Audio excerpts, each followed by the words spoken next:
One Confederate general knew Pickett's charge would fail before a single shot was fired. He begged Lee to stop it. Lee refused. 12,500 men walked into open ground. 2/3 never came back.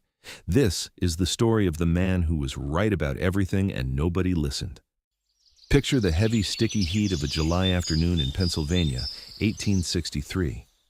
Rows of rebel soldiers form up along Seminary Ridge, sunlight flashing off their rifle barrels.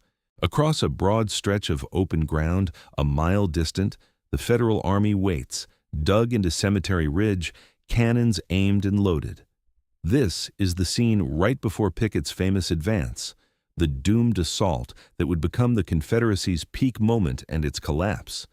Yet one officer, Lieutenant General James Longstreet, saw the truth. He predicted the catastrophe before it started. He pleaded with his superior, Robert E. Lee, to change course, and nobody paid attention. This is the account of what Longstreet understood, why he resisted the plan, and how that deadly choice reshaped the American Civil War. We will explore the chaos of Gettysburg, assembling the human tragedy, the tactical errors, and the painful alternatives. Through letters, diaries, and survivor stories, we'll reveal a narrative of loyalty, uncertainty, and war's cruel toll. Before we begin, if you enjoy our work, hit like and subscribe to become part of the group. That means a great deal. Let's go back to understand the key figure here. James Longstreet was no ordinary general. He served as Lee's trusted deputy, his old battle horse, as Lee fondly named him. Born in South Carolina in 1821, Longstreet was raised on a Georgia plantation, tall and wide-shouldered, with a blunt style that earned respect in combat. He finished West Point in 1842, barely passing classes, but shining in command. In the Mexican-American War, he rushed through enemy fire at Chapultepec, winning promotions for valor and a leg wound that caused a permanent limp. By 1861, when the Civil War broke out, Longstreet left his U.S. Army post and joined the Confederacy, moving up the ranks quickly. His connection with Lee formed under fire. During the 7 Days Battles in 1862, Longstreet's division battered Union forces outside Richmond, defending the Confederate capital. At Second Manassas, his well-timed strike crushed the Yankees. Antietam saw him resist overwhelming numbers, and at Fredericksburg, his defenses turned Marye's Heights into a death trap for Union attackers. Lee relied on him heavily, often asking his advice on tactics. But Longstreet was a deep thinker, a planner who preferred fighting from a defensive stance. He believed in letting the opponent come at you, exhausting them on your own ground. Offensive strategy, but defensive tactics, he wrote later. This viewpoint would clash directly with Lee's aggressive style at Gettysburg. The path to Gettysburg began after the Confederate win at Chancellorsville in May 1863. Lee, emboldened by his victory despite losing Stonewall Jackson, suggested marching into the North. The concept was daring. Shift fighting out of battered Virginia, collect supplies in Pennsylvania's rich farmland, and possibly force peace by threatening Philadelphia or Washington. Longstreet had reservations. He had just returned from duty in Suffolk, Virginia, and argued for strengthening the Western theater instead, sending troops to help Braxton Bragg in Tennessee or relieve besieged Vicksburg. But Lee overruled him, saying the main effort must stay east. Longstreet agreed to the invasion, but with a condition. It ought to be defensive in nature. In his later memoirs, he stated that Lee had agreed to that. The policy of the campaign should be one of defensive tactics, force the enemy to attack us in such good position as we might find. Lee later rejected this, calling it nonsense, but the disagreement hinted at future friction. As the Army of Northern Virginia moved north in June, crossing into Pennsylvania, Longstreet's corps trailed behind, guarding supply wagons.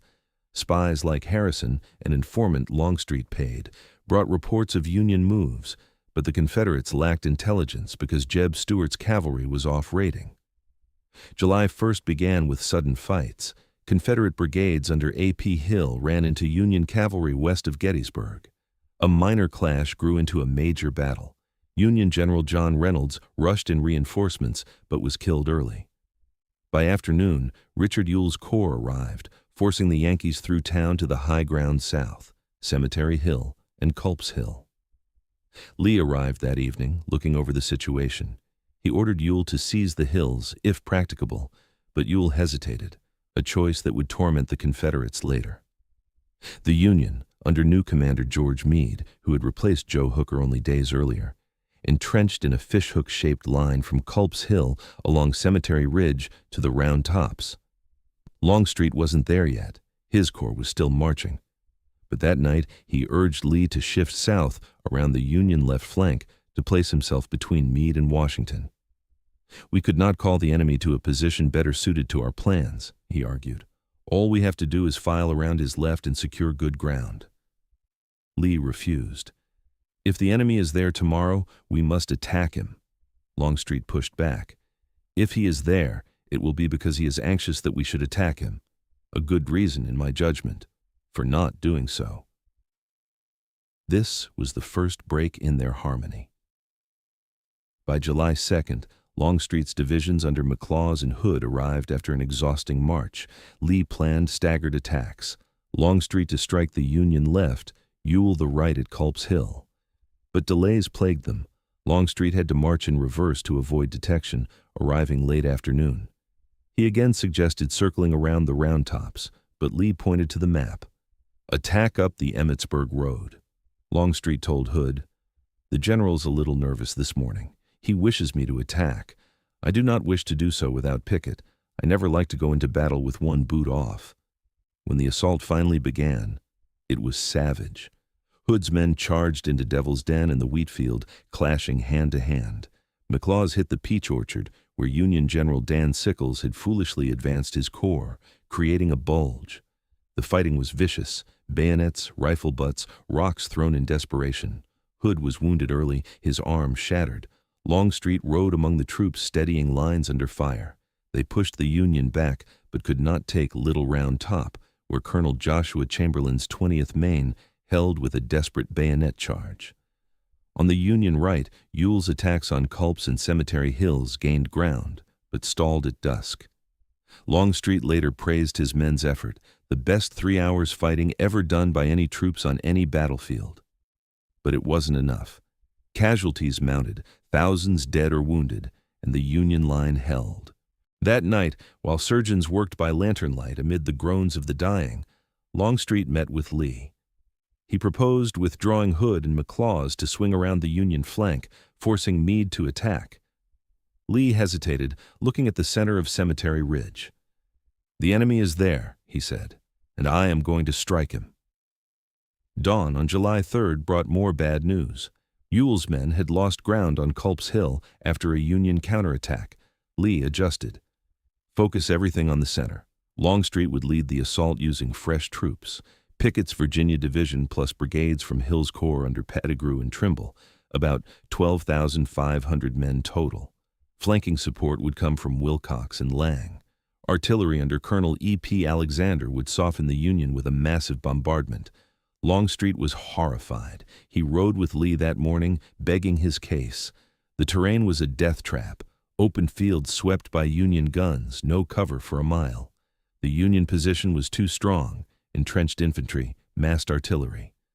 General Longstreet said, "I have been a soldier all my life. I have been with soldiers engaged in fights by couples, by squads, companies, regiments, divisions, and armies, and should know, as well as anyone, what soldiers can do.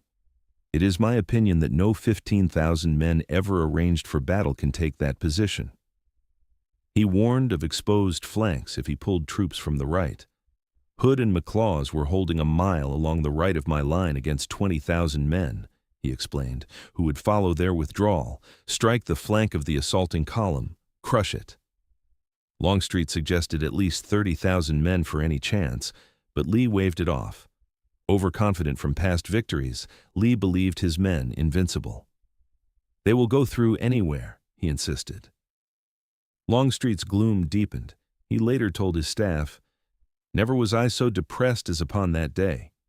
He felt like he was sending his men to slaughter. In a letter to his uncle weeks later, he wrote, "General Lee chose the plan adopted. I consider it a part of my duty to express my views to the commanding general, If he approves and adopts them, it is well. If he does not, it is my duty to adopt his views and to execute his orders as faithfully as if they were my own." Still, he tried to reduce the damage. He sent a note to Alexander around noon.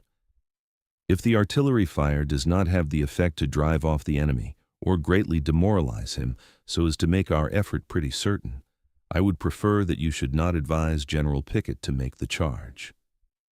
Alexander, young and keen, replied that the barrage would weaken them. Longstreet organized carefully. Pickett's men in two lines, Kemper and Garnett front, Armistead supporting, Pettigrew and Trimble behind. He picked the target, a cluster of trees near a stone wall bent called the Angle. Around 1 p.m. the cannonade erupted, the largest in the war, 150 to 170 Confederate guns thundering for nearly 2 hours. Smoke covered the field, but Union batteries fired back fiercely. Alexander's ammunition ran low. He urged Pickett forward. Longstreet, writing to confirm, nodded silently when Pickett asked if he should advance. Words failed him, choked by emotion. At 3 p.m. the charge began. 13,000 gray-uniformed soldiers stepped out, flags waving, bands playing. They dressed ranks, advanced steadily across the fields. Union artillery tore gaps, canister shot like giant shotguns, shells exploding overhead. Men fell in heaps, but they closed ranks, yelling the rebel cry. Halfway, fences slowed them, then the Emmitsburg Road, where crossfire intensified. Pettigrew's left crumpled under enfilade. Pickett's Virginians angled right, focusing on the Angle. Lewis Armistead led a final rush, hat on sword tip, over the wall into hand-to-hand frenzy. For a moment they broke through, the high water mark. But Union reinforcements poured in. Hancock's Second Corps, fresh regiments, bayonets clashed, rifle butts crushed skulls. Armistead fell mortally wounded, hand on a Union cannon. It was over in 30 minutes. Survivors staggered back, leaving fields carpeted with dead and wounded. Pickett's division lost 2/3, all brigadiers down. Total Confederate casualties that day, over 6,000. When Lee met the remnants, he said, "All this has been my fault. It is I that have lost this fight." Longstreet, watching from the ridge, felt vindicated but heartbroken. The retreat started July 4th, amid rain and mud, wagons of wounded groaning south. Meade pursued cautiously, missing a chance to destroy Lee. Combined casualties at Gettysburg, 51,000, Union, 23,000, Confederate, 28,000. It was the war's bloodiest battle. Lee's invasion shattered. Vicksburg fell the same day, splitting the Confederacy. In the aftermath, blame swirled. Lee took responsibility in his report, but after the war, the Lost Cause mythmakers, Jubal Early, Fitzhugh Lee, scapegoated Longstreet. They accused him of sulking, delaying on July 2nd, disobeying Sunrise attack orders, which never existed. Longstreet's sin: becoming a Republican, supporting Reconstruction, criticizing Lee in memoirs. He defended himself. "I had offered my objections to Pickett's battle and had been overruled. Historians now side with him. His cautions were sound, Lee's arrogance costly. What if they had listened? A flank maneuver might have drawn Meade out, prolonged the war, or forced negotiations. Instead, Gettysburg marked the turning point. Union morale soared, draft riots quelled, foreign recognition for the South faded. Longstreet's story reminds us, in war as in life, the voice of reason often goes unheard amid ambition's roar. He lived until 1904 as a diplomat, railroad commissioner, but always haunted by Gettysburg. His legacy? A brilliant tactician who knew the price of folly. As we reflect on those fields today, preserved as a national park, we honor the fallen and ponder the roads not taken. If you enjoyed watching this video, like and subscribe for more content like this.